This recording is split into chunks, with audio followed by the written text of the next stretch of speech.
अब मैं आपको महाकुंभ लेकर चलता हूं और महाकुंभ से आज मैं आपको अपने खुद के अनुभव बताऊंगा। आपने देखा होगा हाल के दिनों में जब से महाकुंभ शुरू हुआ है, बहुत सारे लोग, बहुत सारे नेता दो तरह के दुष्प्रचार महाकुंभ के बारे में कर रहे हैं। पहला तो यह है कि वहां पर बद इंतजामी है, वहां पर इतने सारे लोगों के लिए इंतजाम है ही नहीं, इसलिए वहां नहीं जाना चाहिए। और दूसरा, स्नान करने वालों के जो बड़े बड़े आंकड़े बताए जा रहे हैं, ये आंकड़े भी गलत हैं। तो सही क्या है आज मैं आपको बताऊंगा, और जो मैंने अपनी आंखों से देखा मैं आपको बताऊंगा। अभी तक हम अपने संवाददाता या हमारे कैमरे की नजर से आपको महाकुंभ की तस्वीरें दिखाते थे, रिपोर्टिंग दिखाते थे, लेकिन आज आप महाकुंभ का मेरा स्वयं का अनुभव सुनिए। महाकुंभ को लेकर जैसा मैंने कहा, दो प्रकार के दुष्प्रचार हैं। पहला, लोग कह रहे हैं जितनी भीड़ बताई जा रही है उतनी है नहीं, आंकड़े गलत हैं, महाकुंभ में भारी अव्यवस्था है। सच्चाई यह है कि मुझे प्रयागराज में एयरपोर्ट से लेकर रेलवे स्टेशन और बस अड्डे तक बहुत भीड़ मिली। वहां देश भर से लोग आ रहे थे, हर वर्ग के लोग आ रहे थे, छोटे बड़े, अमीर गरीब, बड़े बड़े खानदानों के लोग आ रहे थे, औद्योगिक परिवारों के लोग आ रहे थे, आम लोग आ रहे थे, पढ़े लिखे लोग आ रहे थे, विदेशी लोग आ रहे थे, अनपढ़ लोग आ रहे थे, मजदूर आ रहे थे, बड़े बड़े इंजीनियर और डॉक्टर आ रहे थे। कौन नहीं आ रहा था? तो पहली बात तो यह है, ऐसा लगा जैसे पूरी देश से और दुनिया में जो भी सनातन धर्म को मानने वाले लोग हैं, न जाने कहां से ये सारी भीड़ उमड़कर प्रयागराज में आ रही है। पूरे देश में श्रद्धा का एक ऐसा संगम यह बन गया है जिसने देश के हर वर्ग को जोड़ दिया है। कई लोग जो हैं वो कहते हैं कि सनातन धर्म लोगों को जातियों में बांट देता है, लेकिन जब मैं महाकुंभ में गया तो घाटों पर हजारों लाखों लोगों को स्नान करते हुए देखा, और ये लोग अपनी जातियों को भूलकर सनातन धर्म और उसकी परंपराओं का पालन कर रहे थे। इनमें कौन दलित है, कौन ओबीसी है, कौन ऊंची जाति का है, इसका भेद कोई नहीं जान सकता। मुझे शायद ही कोई ऐसा व्यक्ति मिला हो जो अव्यवस्था या असुविधा से परेशान था। सबसे अच्छी बात यह थी कि अगर आप एक बार महाकुंभ में पहुंच गए, एक बार मेला क्षेत्र में पहुंच गए, तो आपको ना खाने पीने की चिंता करनी है और ना ही वहां पर रहने ठहरने की चिंता करनी है। वहां पर इतनी बड़ी संख्या में साधुओं ने, अखाड़ों ने, महात्माओं ने अपने अपने पंडाल लगाकर रखे हैं। जब आप सड़क पर जाएंगे, दोनों ओर आपको बड़ी संख्या में ऐसे पंडाल मिलेंगे, और उन पंडालों में आपके लिए खाना मुफ्त है। आप तीनों टाइम का खाना जब चाहें किसी भी पंडाल में जाकर खा सकते हैं। आपको ठहरने की व्यवस्था भी वहां पर मिलेगी। शायद ही कोई ऐसा व्यक्ति मिला मुझे जो अव्यवस्था या असुविधा से परेशान है। सबसे अच्छी बात यह थी कि जो मैंने आपको बताया, ना खाने की चिंता है और ना ठहरने की चिंता है। गरीब से गरीब आदमी को भी वहां पर पूरा खाना मिलेगा। किसी न किसी आश्रम में आपको मुफ्त रहने की सुविधा मिल जाएगी, खाने पीने की सुविधा मिल जाएगी। सोचिए, यह भारत की संस्कृति और सनातन धर्म की कितनी बड़ी ताकत है। आज महाकुंभ में अधिकतर संख्या उन लोगों की है जो इस बात से खुश हैं कि उन्होंने कुंभ में आने का उन्हें सौभाग्य प्राप्त हुआ। वो सोच रहे हैं कि उनके पुण्य और भगवान का आशीर्वाद ही रहा होगा उनके साथ कि वो आज इस महाकुंभ में आ पाए। हम लगातार आपको ये बात कह रहे हैं, 144 वर्षों में एक बार ये महाकुंभ आता है, और मुझे भी ये सौभाग्य प्राप्त हुआ कि इस महाकुंभ में मैं भी जाकर वहां पर पवित्र स्नान कर सकूं। अब तक महाकुंभ में 9 करोड़ लोग स्नान कर चुके हैं, और जिस दिन मैंने कुंभ में स्नान किया था उस दिन भी स्नान करने वाले लोगों की संख्या 45 से 50 लाख के आसपास थी। तो सोचिए, ऐसा कैसे कहा जा सकता है कि कुंभ में भीड़ नहीं है, और ये बड़े बड़े जो आंकड़े हैं ये फर्जी हैं। मैंने जो देखा वो ये था, बहुत भीड़ थी और सब लोग ये पवित्र स्नान करने के लिए वहां पर आ रहे थे। और जितनी संख्या बताई जा रही है, अब उसे एग्जैक्टली उतना गिनना तो संभव नहीं है, लेकिन मैं आपको बता सकता हूं कि लाखों की भीड़ तो जरूर थी। अब आपको बताते हैं कि महाकुंभ में अव्यवस्था की जो बातें हैं वो क्यों हो रही हैं। प्रयागराज 363 वर्ग किलोमीटर में फैला हुआ एक शहर है जिसमें 16 लाख लोग रहते हैं। ये याद रखिएगा, इस शहर में 16 लाख की आबादी है।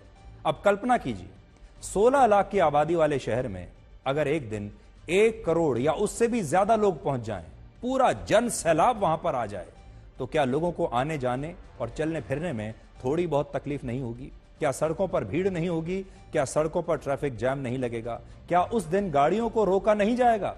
अगर सारी गाड़ियों को आप मेला क्षेत्र तक छोड़ देंगे तो वहां पर किसी के लिए भी पहुंचना असंभव हो जाएगा। कुंभ मेला क्षेत्र 40 वर्ग किलोमीटर में फैला है, जिसमें श्रद्धालुओं की सुविधा के लिए बहुत सारी व्यवस्थाएं की गई हैं। 30 अस्थायी पुल बनाए गए हैं, 1.5 लाख अस्थायी टेंट लगाए गए हैं। लेकिन प्रयागराज की जो सबसे बड़ी समस्या मुझे दिखाई दी वो है ट्रैफिक जैम।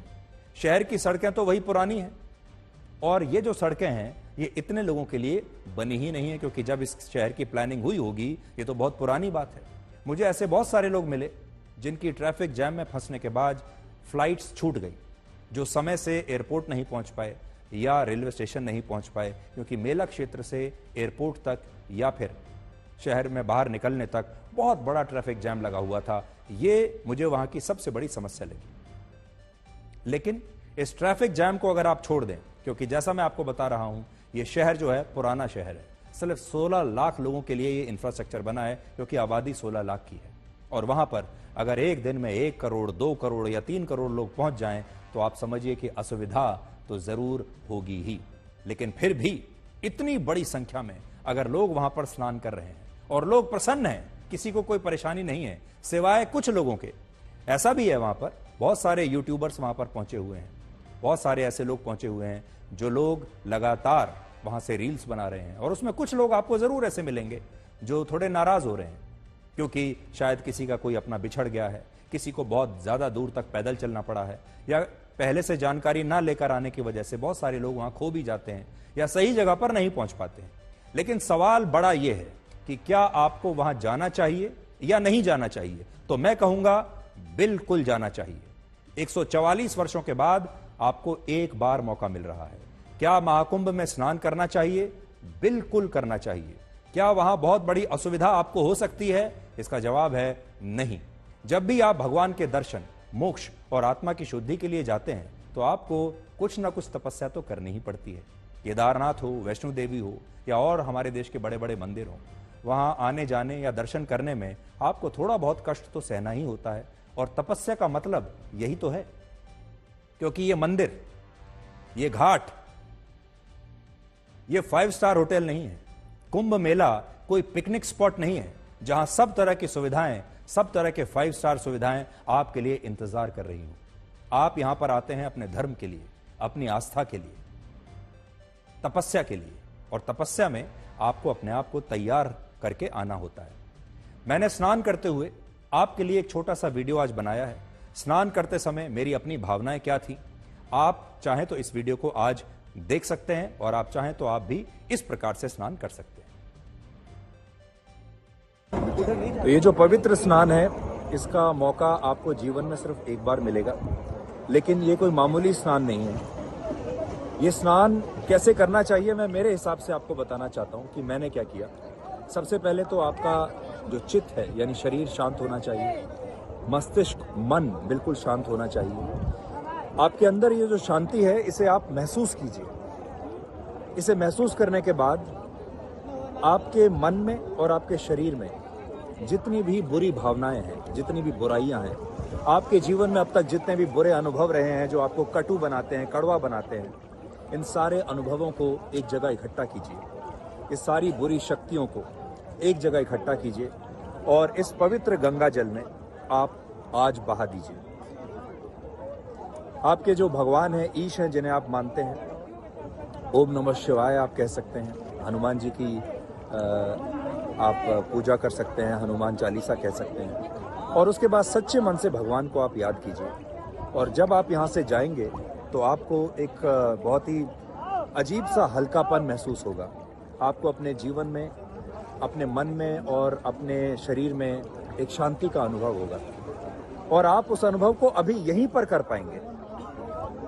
तो इस स्नान को बर्बाद मत कीजिए, ये सोचकर कि ये सिर्फ एक स्नान है, पानी में कूद गए और स्नान करके बाहर निकल आए और आपके सारे पाप धुल जाएंगे। ये स्नान आपकी आज़ादी के लिए है, आपके लिबरेशन के लिए है, आपके मोक्ष के लिए है, आपकी आत्मा के लिए है, आपकी आत्मा की और शरीर की शुद्धि के लिए है, आपके विचारों की शुद्धि के लिए है, और भगवान का आशीर्वाद प्राप्त करने के लिए है, शक्ति प्राप्त करने के लिए है, और आपकी जो आत्मा है वो यहाँ से प्रसन्न होकर जानी चाहिए।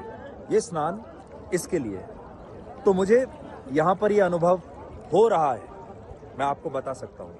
आपको अनुभव ये हुआ है या नहीं मैं कह नहीं सकता, लेकिन आप में से जो लोग आएंगे कोशिश कीजिए कि आप इस अनुभव को जरूर यहां से करें और ये अनुभव आप यहां से लेकर जाएं। हर हर गंगे।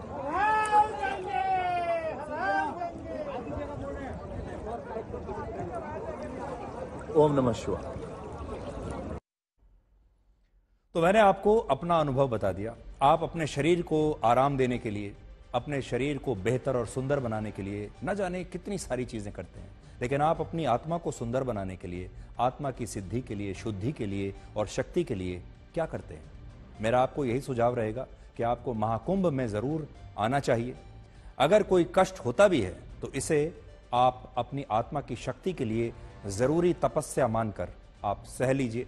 आपको दो बातें मैं बताना चाहूंगा। जब आप जाएं महाकुंभ के लिए, पूरी तैयारी के साथ जाएं, पहले से पूरी जानकारी लेकर जाइए। आप अगर एयरपोर्ट से जा रहे हैं तो आपको पता होना चाहिए कि एयरपोर्ट से आपको कैसे इस महाकुंभ के मेले तक पहुंचना है और घाट तक पहुंचना है। रेलवे स्टेशन से जा रहे हैं, बस से जा रहे हैं, तो थोड़ी जानकारी पहले से आपको जरूर होनी चाहिए। सर्दी का मौसम है, गर्म कपड़े जरूर लेकर आइएगा। और तीसरी बात, गंगा में जब आप स्नान करेंगे या संगम में जब आप स्नान करेंगे तो पानी बहुत ठंडा होगा, इसके लिए भी आप तैयार रहकर आइए।